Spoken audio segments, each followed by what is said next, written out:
Торғай ауданы Самарка ауылының Самарка жалпы білім беретін мектебінің алғашқы әскери және технологиялық дайындық пәнінің оқытушы, ұйымдастырушысы Ермек Аманкелді. Бұл пән жас ұрпаққа отансүйгіштік пен ел қорғау қасиетін дарытатын маңызды бағыттардың бірі. Оқушыларға әскери тәртіп пен тәрбие, елге адал қызмет ету туралы білім беру менің азаматтық борышым деп білемін. Патриот болу туған жерді сүю, оның әрбір тасын, әрбір түндігін қастерлеу.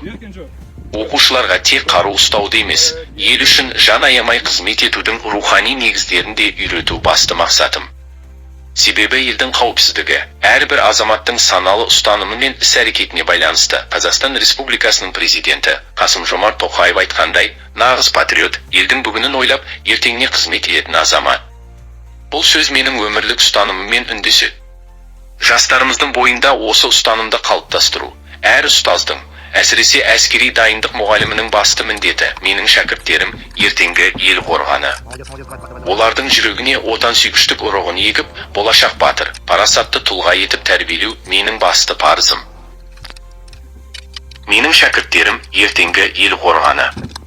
Олардың жүрегіне отансүйгіштік ұрығын егіп, болашақ батыр, парасатты тұлға етіп тәрбиелеу менің басты парызым.